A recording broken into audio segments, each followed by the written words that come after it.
Bismillahirrahmanirrahim. I am Dr. Muhabullah Wazir.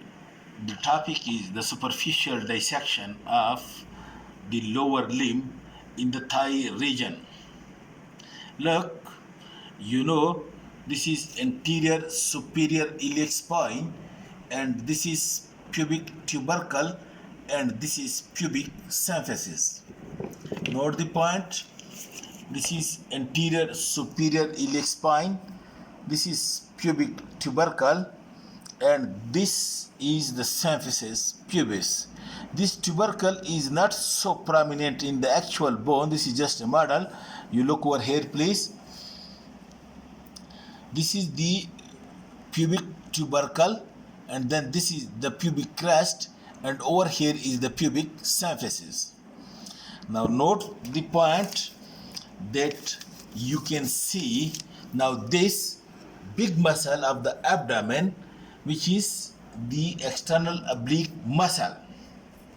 So note the point, when you remove the skin from the thigh and from the lower abdomen, in the lower abdomen and upper part of the thigh, the special point to be noted is that over here, just deep to the skin and in the upper part of the thigh, there is a thick layer of fats, which we call it as fatty layer of superficial fascia or fascia camper. Then when you remove the fats, then deep to that you will find a thin membrane, which is called as membranous layer of superficial fascia or fascia scarpa. This is in the abdomen and upper part of the thigh. And then what happens, this membranous layer gets fused over here with the deep fascia of the thigh over here now, which is surrounding the muscle. You can't see the muscles until unless you remove this deep fascia, which in the thigh region is also called as fascia lata. Now this membranous layer of superficial fascia then fuses over here along the groin, along this inguinal fold to the fascia lata. So if you put your hand from above between the membranous layer and the skin, and when your finger reaches over here, it will be obstructed because the membranous layer over here fuses with the fascia lata or deep fascia of the thigh. Then you note when you remove the fats and the membranous layer, then you will note over here this big muscle or external oblique.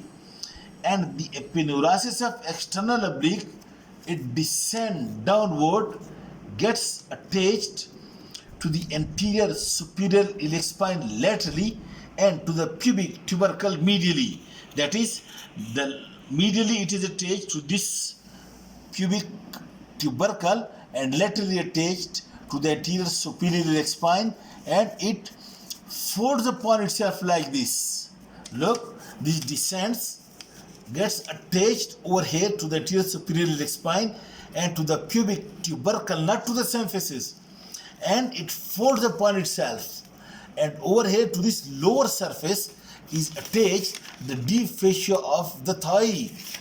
This is called as inguinal ligament, which is actually the epineurasis of external oblique and attached laterally to the anterior superior spine and medially to the pubic tubercle. And then just lateral to the pubic tubercle, there is a V-shaped opening in this inguinal ligament, and coming through this V-shaped opening, this V-shaped opening just superior lateral to the pubic tubercle. This is the superficial inguinal ring, and coming through it is the spermatic cord reaching to the testes, or the round ligament of the uterus reaching to the labium majus in the female, along with one nerve, that is ilio-inguinal nerve. It also comes out over here through this superficial inguinal ring. Okay, and so this is the inguinal ligament, which extends, look, which extends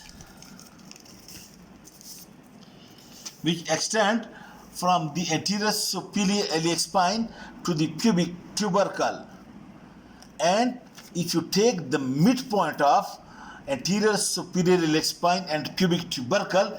This is called as midpoint of the inguinal ligament. Note this point very clearly, that the point from the anterior superior iliac spine and the pubic tubercle, this is the midpoint of the inguinal ligament, while the midpoint from the anterior superior iliac spine to the pubic symphysis, the midpoint of this is being called as mid-inguinal point. Note the difference. From anterior superior iliac spine to the pubic symphysis, that is mid-inguinal point, while the midpoint from anterior superior iliac spine to the pubic tubercle, that is being called as midpoint of the inguinal ligament. Okay. Then, when you remove again the fats, when you reach over here and remove the skin from the upper part of the thigh, then you will see over here below the inguinal ligament, this area is having a lot of fats, and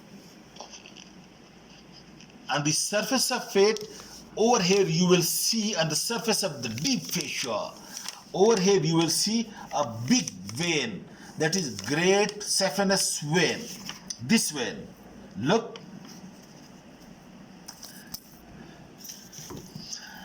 this vein, the great saphenous vein, or you look at over here, this is the longest vein in the body, which starts from the foot along the anterior malleolus and then reaches ultimately to the front of the thigh, lying deep to the skin and superficial to the deep fascia, that is lying between the skin and the deep fascia.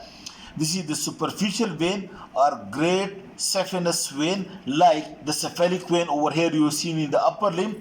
This is the great saphenous vein, and this is the longest vein, and you can see it over here very easily. If you block the blood, this becomes distended over here in the just anterior to the medial malleolus.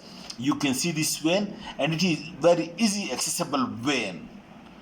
Okay, and but deep to this fascia over here lies, you can see this femoral vein and femoral artery. You can see femoral vein and femoral artery which lies deep to the fascia, while superficial to the fascia over here lies the great saphenous vein, and the great saphenous vein over here just below the inguinal ligament over here is a perforation, rounded perforation in the fascia lata, being covered by the cribriform fascia, which we'll study later on.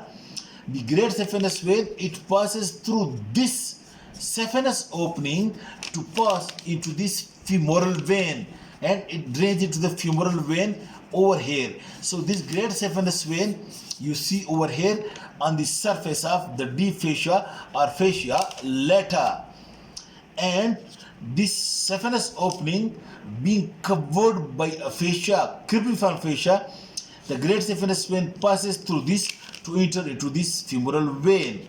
But note one point very clearly. Before the great saphenous vein,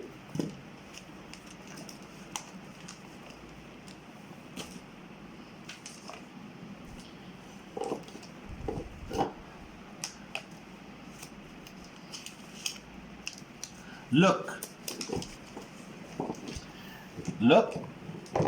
this is the medial malleolus.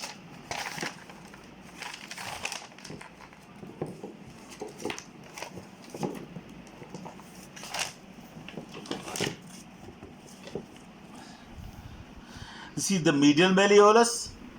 This is the great saphenous vein, and this foramen you can see this is saphenous opening in the deep fascia. Before this vein passes through the saphenous opening to open into the femoral vein, it receives usually 3 veins, but maybe 4. Look over here again. This is the anterior superior iliac spine, alright, and over here this is the pubic symphysis. Look, one vein passes toward the anterior superior iliac spine. Look, one vein comes from this side, from this anterior superior iliac spine. One vein comes from this superficial wall of the abdomen and one vein comes from this medial side from the external genitalia to open into this great saphenous vein, and then the great saphenous vein opens into this femoral vein. Like, if you remember, in case of the upper limb, that the cephalic vein receives the vena comitants of the branches of the thoracoacromial trunk.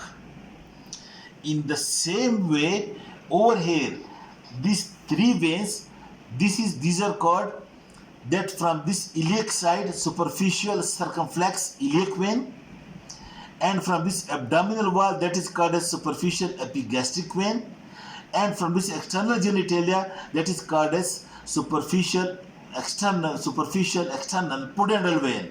Look over here, please. This is superficial circumflex iliac vein. This is superficial epigastric vein, and this you can see, this is superficial external pudendal vein. Maybe over here lies a deep external pudendal vein coming from the external genitalia to the great saphenous vein. The great saphenous vein, after receiving these three superficial veins lying just superficial to the fascia over here,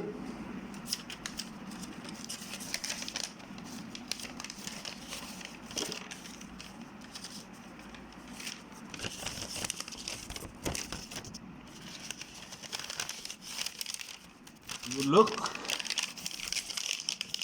this great saphenous vein first receive this superficial circumflex iliac, superficial epigastric, superficial external pudendal, and deep external pudendal. Then the great saphenous vein passes through the saphenous opening to open into the femoral vein. Note this point. Note this point. Then when you are doing surgery of the great saphenous vein for the varicose veins, for example, then before cutting the great saphenous vein, first you tie these three or the four veins, then you cut the great saphenous vein. Otherwise, if you don't tie all these tributaries, that maybe when you remove the great saphenous vein, the patient may come with a big hematoma tomorrow. That's why it must be in your mind that in this area, the great saphenous vein first receives superficial circumflex iliac, superficial epigastric, superficial external pudendal, maybe deep external pudendal. Okay. Then over here in this part embedded, also over here, superficial to the deep fascia, you will see arteries also of the same name, but these arteries are the branches of this femoral artery, which comes out through this saphenous opening or by piercing through the deep fascia and comes out over here. And these three arteries are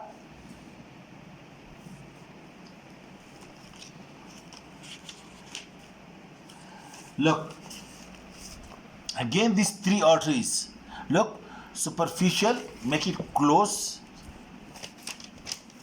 Again, these three arteries are superficial circumflex iliac artery, superficial epigastric artery, and then superficial external pudendal artery, maybe deep external pudendal artery.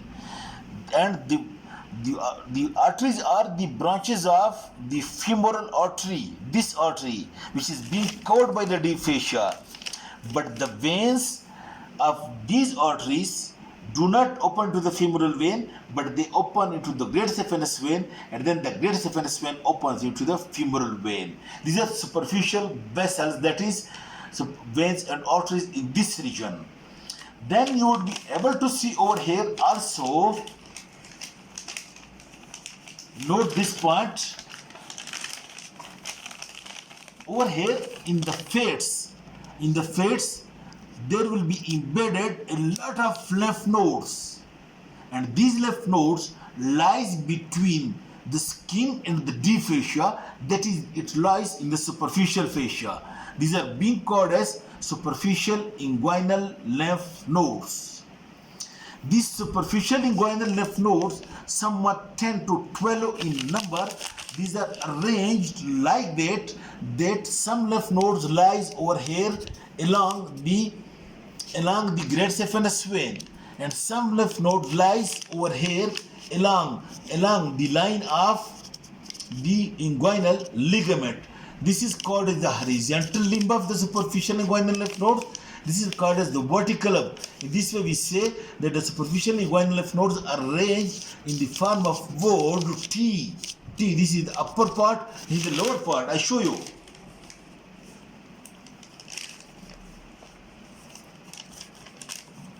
Look.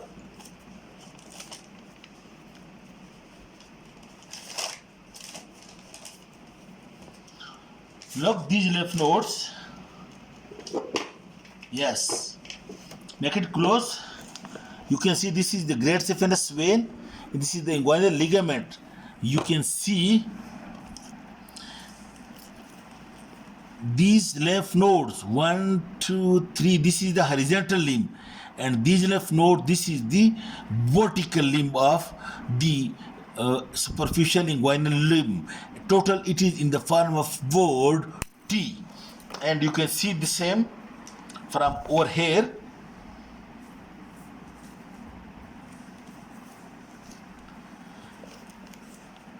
Look, this is the inguinal ligament. These small lymph nodes embedded in the deep in the face. Is it clear over here? These small left rounded lymph nodes. And this is the horizontal limb along the inguinal ligament. This is the vertical limb. The end. These lymph nodes are being connected with one another by small lymphatic vessels, which you will also be demonstrate. You will be able to see or demonstrate in this dissection. Otherwise, normally the lymphatic vessels you can't see, but over here in this region you can see the lymphatic vessels. So this is the superficial group of inguinal lymph nodes, and this superficial group of inguinal lymph nodes, it drains the lymph from the lower part of the anterior or superficial tissue of the abdomen below the umbilicus, from the skin and fascia of the abdomen.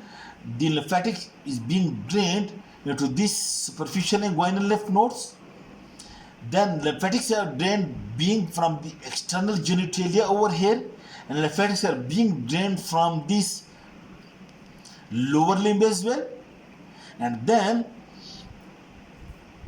from the effluent from these lymphatics, it passes again, I told you, through the saphenous opening. The effluent from these lymphatics then passes through the saphenous opening to pass into the deep lymph nodes, which lies over here along the femoral artery and femoral vein. Okay, so these from the superficial tissue of the abdomen, from the some part from the uterus, some part from the urethra, from the external genitalia, and then from the lower limb, this superficial, and then the efferent pressure from the lymphatics passes to the saphenous opening into the deep lymph nodes, which lies over here deep to the deep fascia along the femoral vessel. This is the deep group of lymph nodes. How much?